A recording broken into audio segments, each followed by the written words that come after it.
Hello guys, इस video में जो है हम लोग क्लास 8 का सीबीएसई का जो है केंद्रीय विद्यालय का सैंपल पेपर सॉल्व करने वाले हैं। ये पेपर को आप देख सकते हो, ये जो पूरा है ये सैंपल पेपर है और इसका पीडीएफ और इसका सॉल्यूशन का पीडीएफ जो है आपको लिंक में मिल जाएगा। अगर आप इसका पूरा सॉल्यूशन देखना चाहते हैं तो वीडियो को पूरा देखिए, ठीक है। तो चलिए वीडियो को जो है शुरू करते हैं। यहाँ फर्स्ट क्वेश्चन से यहाँ पे क्या बोला जा रहा है, फर्स्ट क्वेश्चन पढ़िए। बोला जा रहा है Tipu's sword was made of steel, मतलब कि जो टीपू का जो तलवार था वो किस स्टील से बना था? आयरन स्टील से, वुड स्टील से, मैग्नेटिक स्टील से, किससे बना हुआ था? तो आपको पता होगा कि उसका जो तलवार था वो किससे बना हुआ था? वुड स्टील से जो है वो बना हुआ था उसका तलवार, ठीक है। तो ऑप्शन नंबर जो है सेकंड सही है। अगला सवाल है who established A board of peace, मतलब कि ए बोर्ड ऑफ पीस को जो है किसने इस्टेब्लिश किया था? महात्मा गांधी ने, विलियम जोन्स ने, रविंद्रनाथ टैगोर ने, ठीक है। किसने जो है इस्टेब्लिश किया गया था? तो इसका जो आंसर होगा वो क्या होगा? इसका जो आंसर होगा वो होगा रविंद्रनाथ टैगोर। अगला सवाल है व्हेन वाज सती बैंड, मतलब कि जो सती प्रथा था वो कब जो है इसको खत्म किया गया था? 1829 में, 1828 में, 1856 में। तो छवि प्रथा को जो है 1829 में जो है बैन किया गया था। अगला सवाल है स्क्रॉल पेंटिंग। स्क्रॉल पेंटिंग क्या होता है? Painting on wall, painting on pot, painting on paper, ठीक है। देखो मैं जो है आपको ये वाला पीडीएफ दे दूंगा, ये जो है इसमें पूरा सॉल्यूशन दिया गया है। तो देखो यहाँ पे बोला जा रहा है कि स्क्रॉल पेंटिंग क्या होता है, ठीक है। Scroll painting is painting on paper, मतलब कि जब आप पेपर को जो है पेपर पर पेंट करते हैं तो उसको क्या बोला जाता है? स्क्रॉल पेंटिंग कहते हैं बच्चों, ठीक है। चलिए अगला सवाल पे चलते हैं। Silicon valley is located in, जो सिलिकॉन वैली है बच्चे, सिलिकॉन वैली वो कहाँ लोकेटेड है? तो सिलिकॉन वैली पता है आपको, बेंगलोर में लोकेटेड है, बेंगलुरु में, कैलिफोर्निया में, अहमदाबाद में। तो सिलिकॉन वैली कहाँ लोकेटेड है? बेंगलुरु में लोकेटेड है। अगला सवाल है which of the following is a natural fibre, मतलब कि इनमें से कौन जो है जिसको जो है natural fibre? Nylon, jute, acrylic.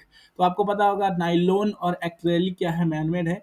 Jute जो है वो एक नेचुरल फाइबर है। अगला सवाल है टेरी टर्सियरी एक्टिविटी इज, आपने जो है सुना होगा प्राइमरी, सेकेंडरी और टर्सियरी एक्टिविटी, है ना।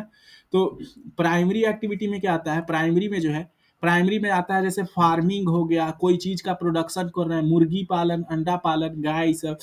सेकेंडरी सेक्टर में क्या होता है? ट्रांसपोर्ट आता है, ठीक है। जैसे ट्रांसपोर्ट हो रहा है एक जगह से दूसरा जगह, माइनिंग हो रहा है, जो इंडस्ट्री है वो हो रहा है, ठीक है। प्रोडक्शन इसमें आता है, इसमें कच्चा माल रहता है, ठीक है, कच्चा माल, ठीक है। इसमें प्रोडक्शन होता है, इसमें प्रोडक्शन होता है, प्रोडक्शन, ठीक है, प्रोडक्शन। और टर्सियरी सेक्टर में क्या होता है बच्चे? इसमें सर्विस रहता है, जैसे काम है डॉक्टर का, टीचर का, ठीक है। तो बोला जा रहा है टर्सियरी सेक्टर क्या होता है? Production of cotton, banking, in iron industry. तो देखो बैंकिंग जो है वो क्या है? एक टर्सियरी सेक्टर है। अगला सवाल है agro based industry, agro based industry कौन है? Iron industry, information technology, dairy industry. Agro based मतलब जो खेती पर निर्भर करता है। खेती पर निर्भर कौन करता है? जानवर वाला, क्योंकि वो खेत का सवाल ही तो खाता है, डेयरी इंडस्ट्री, ठीक है। अगला सवाल है who is the original inhabitant of India, मतलब कि इंडिया का जो ओरिजिनल इनहेबिटेंट है वो कौन है? आर्यन है, आदिवासी है, ब्राह्मीण है, क्या है? तो आपको पता है जो आर्यन थे वो भी कहीं ना कहीं से तो आए थे बच्चे, ठीक है। देखो यहाँ पे आंसर भी लिखा गया है the original inhabitants of India are Adivasi, क्योंकि आर्यंस भी तो जो है वो कहीं ना कहीं से आए थे, है कि नहीं? आर्यंस भी जो है वो कहीं ना कहीं से आए ही थे बच्चे, ठीक है। अगला सवाल है which one of the following not a part of criminal justice system, criminal justice system का जो है कौन पार्ट नहीं है? कौन पार्ट नहीं है? तो पुलिस तो पार्ट है, जज भी पार्ट है, पुलिस भी जाएगा, जज भी जाएगा, मिनिस्टर भी क्यों जाएगा भाई? कोई जुर्म करता है तो कोई मिनिस्टर भी जाता है क्या? ये जुडिशियल रिव्यू सिस्टम का पार्ट नहीं है, ठीक है। नेक्स्ट जो सवाल है, अगला सवाल पूछा जा रहा है what is difference between agro based and mineral based industry. ये क्या है? 3 नंबर का सवाल है। तो आपको जो है चार्ट बना करके आंसर देना होगा कि एग्रो बेस्ड इंडस्ट्री और मिनरल बेस्ड इंडस्ट्री में जो है अंतर क्या होता है, ठीक है। तो difference between agro based industry और मिनरल बेस्ड इंडस्ट्री ये है कि एग्रो बेस्ड इंडस्ट्री जो है वो प्लांट और एनिमल बेस्ड प्रोडक्ट यूज करता है रॉ मटेरियल के रूप में, जैसे कि हो गया डेयरी हो गया, इंडस्ट्री हो गया, ठीक है। डेयरी इंडस्ट्री हो गया। एग्रो बेस्ड इंडस्ट्री में कैसा होता है? प्लांट और एनिमल बेस्ड प्रोडक्ट्स होते हैं, प्लांट और एनिमल बेस्ड प्रोडक्ट्स को वो कच्चा माल की तरह यूज करता है। मिनरल बेस्ड इंडस्ट्री में क्या होता है बच्चे? ये ओर को यूज करता है, use ores as raw material, जैसे कि आयरन इंडस्ट्री हो गया। तो ये जो है आपको डिफरेंस लिख देना है, difference between agro based industry and mineral based industries. अगला सवाल है हमारे पास how did the development of cotton industry in Britain affect textile producers, ठीक है। टेक्सटाइल प्रोड्यूसर्स इन इंडिया, मतलब कि कैसे जो है डेवलपमेंट हुआ कॉटन इंडस्ट्री का ब्रिटेन में, लेकिन उसका अफेक्ट कहाँ दिखा, इंडिया में। मतलब कि वहाँ जो है मशीन आया, लेकिन अफेक्ट कहाँ दिखा बउआ, यहाँ पे दिखा। ठीक है, तो development of cotton industry in Britain, ठीक है, led to the decline of traditional textile industry in India. अब देखो वहां से जो था मशीन द्वारा कपड़ा जो है आ रहा था, यहाँ पे इंपोर्ट हो रहा था।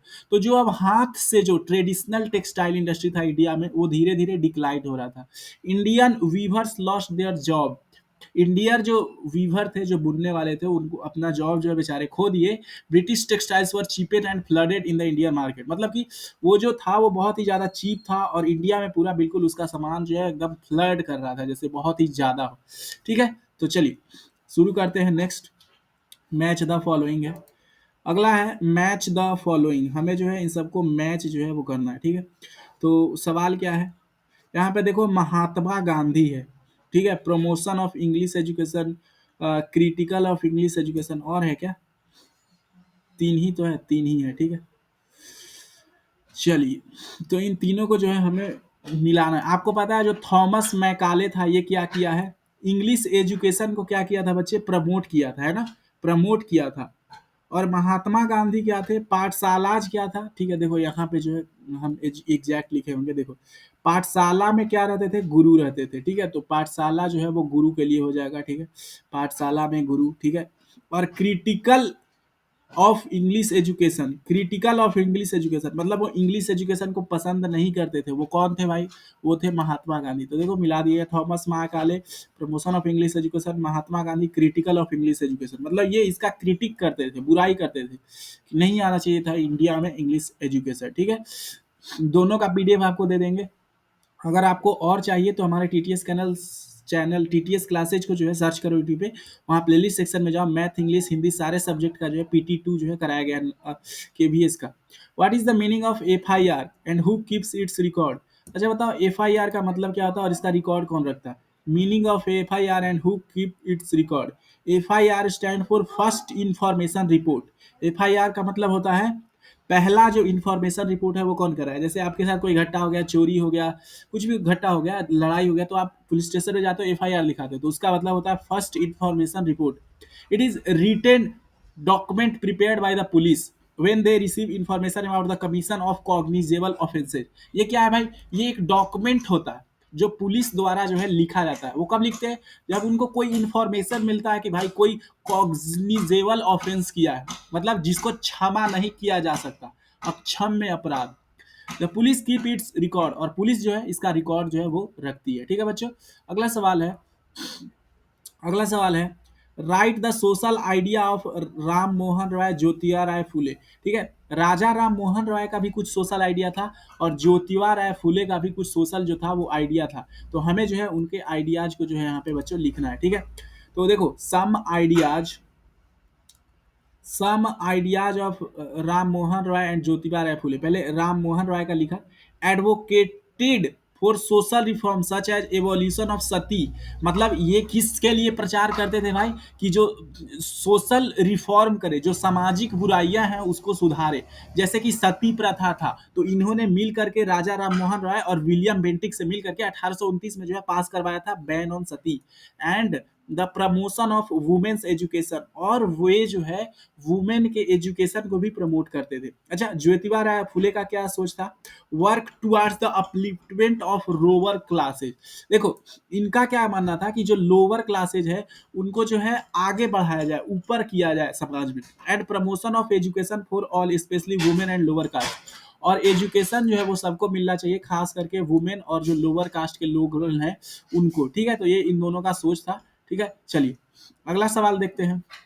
सवाल नंबर 16, इसमें क्या बोला जा रहा है, आपसे पूछा जा रहा है what factors affect the location of industry. मतलब कि ऐसा कौन कौन सा फैक्टर है जो कहाँ इंडस्ट्री बनना चाहिए, कहाँ कच्चा माल है, कहाँ ट्रांसपोर्ट करेंगे, कहाँ इंपोर्ट एक्सपोर्ट जल्दी होगा, कहाँ कम जमीन का दाम है। ये सारे जो फैक्टर्स होते हैं वो आपको लिखना है कि कौन कौन से फैक्टर जो है इंडस्ट्री के लोकेशन को जो है अफेक्ट करते हैं, है ना। तो देखो यहाँ हमने आंसर बनाया है, factors affecting the location of industry. पहला जो है अवेबिलिटी ऑफ रॉ मटेरियल, जहां कच्चा माल रहेगा वहीं पे जो है हमारा इंडस्ट्री बनेगा। जैसे मान लो कोई गन्ना का इंडस्ट्री है, शुगर इंडस्ट्री है, तो ज्यादातर यूपी में शुगर होता है, शुगर केन होता है, तो वहां रहेगा। प्रॉक्सिमिटी ऑफ मार्केट, मतलब वहां मार्केट अवेलेबल होना चाहिए, मार्केट में अच्छा दाम मिलना चाहिए। अवेलेबिलिटी ऑफ लेबर, अच्छा देखो लेबर जहां अवेलेबल रहेगा वहीं तो इंडस्ट्री बनेगा। ट्रांसपोर्टेशन फैसिलिटीज, और जो चीज़ों को एक जगह से उधर हम कच्चा माल लाएं फिर उसको बनाएं तो उसको ट्रांसपोर्ट करने के लिए भी जो है अवेलेबल होना चाहिए फैसिलिटीज। और सबसे बढ़िया बात गवर्नमेंट पॉलिसी जो है वो मेरे फेवरेबल होना चाहिए, मतलब कि सब्सिडीज मिलना चाहिए, ये सब वगैरह वगैरह। ठीक है, चलो नेक्स्ट जो है सवाल उसको पढ़ते हैं। अगला सवाल है व्हाट इज मार्जिनलाइजेशन। ठीक है, मार्जिनलाइजेशन जो है वो क्या होता है, पहले इसका जवाब बताओ। ठीक है, मार्जिनलाइजेशन, तो देखो सबसे पहले यहाँ पे हम मार्जिनलाइजेशन हेडिंग देंगे, वो लिखेंगे marginalisation refers to the process by which certain group are pushed to the edge of society limiting their access to resource and opportunities। मतलब मार्जिनलाइजेशन एक ऐसा प्रोसेस है जिसमें जो है कुछ ग्रुप जो होते हैं उनको जो है पुश किया जाता है ताकि जो है उनको कुछ रिसोर्स और अपॉर्चुनिटी जो है वो कम मिले, क्या मिले, कम मिले। ये सब जो है मार्जिनलाइजेशन होता है। ठीक है, अब मार्जिनलाइजेशन के फैक्टर्स क्या होते हैं वो हमें बताने हैं। ठीक है, explain about the factors of marginalisation. अब देखो यहाँ पे फैक्टर्स नीचे हम लिखे हैं, फैक्टर्स इंक्लूड सोशल डिस्क्रिमिनेशन, जैसे हम लोग डिस्क्रिमिनेट करते हैं जो नीची जात का होता है, जो काला रंग का है, जो औरत है उससे हम लोग डिस्क्रिमिनेट करते हैं। इकोनॉमिक डिस्पैरिटी, मतलब कि कोई गरीब है कोई अमीर है, इकोनॉमिक डिस्पैरिटी है, बहुत ही ज्यादा अंतर है। लैक ऑफ पॉलिटिकल रिप्रेजेंटेशन, अब देखो SC ST में जो है बहुत कम IAS है, बहुत कम पॉलिटिकल लीडर है, तो उनके साथ जो है मार्जिनलाइजेशन होता है, उनको अपॉर्चुनिटी और जो रिसोर्सेज है वो कम मिलते हैं। ठीक है, समझ रहे हो। अगला सवाल है फोर, देखो अगला सवाल क्या है, मैप वर्क दिया गया है, एक्सप्लेन अबाउट जस्टिस सिस्टम। एक ही का काम एक ही का देना था तो इसको तो है एक्सप्लेन करने का जरूरत नहीं है, एक का कोई एक का आंसर देना था बच्चे। ठीक है, तो हम ऊपर वाले का आंसर दे दिए। ठीक है, चलो अगला है section D map work shows these places on the world map, मतलब कि हमें जो है इन सारे प्लेसेज को जो है वर्ल्ड मैप पे दर्शाना है। तो जमशेदपुर, देखो इस सवाल को जो है हम सर्च कर ले रहे हैं और ये दर्शा देगा। ठीक है, इसको show these places on the world map. ठीक है, इसको जो है हम क्या कर देते हैं बच्चों, सर्च कर देते हैं और फिर आपको जो है यहाँ पे दिख जाएगा, क्योंकि मेरे पास तो मैप है नहीं भाई बनवाने के लिए, है ना। गूगल मैप, अच्छा हम एक एक करके दर्शा देते हैं, पहले हम जमशेदपुर दर्शाएंगे। ठीक है बच्चों, Jamshedpur Tata, Jamshedpur on map, world map है ना, world map, world map, world map है कि नहीं, जमशेदपुर। तो देखो जमशेदपुर को अगर आप वर्ल्ड मैप में देखोगे तो यहाँ पे आपको दिख रहा होगा बच्चों, ये क्या है, जमशेदपुर है वर्ल्ड मैप में। ठीक है, देखो यहाँ पे आपको दिख रहा है, इमेज लोड हो रहा है, देखो यहाँ पे क्या है बच्चों, जमशेदपुर है, जमशेदपुर इंडिया मैप में। ठीक है, इधर अफगानिस्तान पाकिस्तान चाइना म्यांमार, तो जमशेदपुर जो है ये एक इंडस्ट्रियल एरिया है और ये क्या है, वर्ल्ड मैप पे है।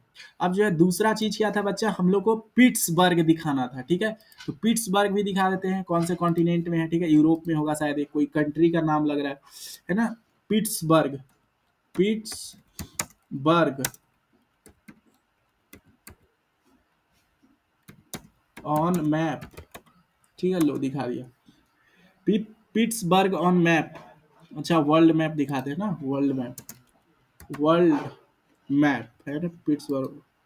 यहाँ पे देखो वर्ल्ड मैप में देख सकते हो, यहाँ पे पिट्सबर्ग को दिखाया गया है बच्चों। ये क्या है, हमारा पिट्सबर्ग है, जो ऑरेंज कलर से डिनोट किया गया है वो क्या है, हमारा पिट्सबर्ग है। ये क्या है, पिट्सबर्ग है। ठीक है, चलिए नेक्स्ट हमें किसको लोकेट करना था, ओसाका को, ओसाका। ठीक है, ओसाका, तो हम लोग सर्च करते हैं यहाँ पे Osaka, Osaka, Osaka, Osaka on world map. ठीक है, देखो ओसाका को देख सकते हो आप वर्ल्ड मैप पे कहाँ है, इस जगह पे जो है ओसाका है बच्चों। ठीक है, ओसाका देखिए इधर है, जापान में जो है ओसाका है, ठीक है। जापान में क्या है, ओसाका है। ये जापान है और इस तरफ जो है ओसाका है, ठीक है। अगर आप चाहते हो बच्चों की आपका जो है अदर सब्जेक्ट का पीरियोडिक टेस्ट जो है हो रहा है, अभी पीरियोडिक टेस्ट आपका जो एग्जाम है चल रहा होगा, math, science, Hindi, English, Sanskrit, KVS student हैं और पीरियोडिक टेस्ट चाहिए तो आप सर्च करो टीटीएस क्लासेज, टीटीएस क्लासेज, और मेरे प्लेलिस्ट सेक्शन में जाइए और वहाँ पे हर एक वीडियो को फुल देखो। आपको जो है बिल्कुल सेम पैटर्न पे जो है वीडियो मिलेगा। And thanks for watching. और अगर आपका इसका पीडीएफ चाहिए बच्चों, इन दोनों का, ये वाला पीडीएफ और ये वाला पीडीएफ, तो लिंक में जाओ, वहाँ पे जो है इन दोनों का पीडीएफ जो है आपका इंतजार कर रहा है, ठीक है। थैंक्स फॉर वाचिंग, आपका दिन अच्छा हो।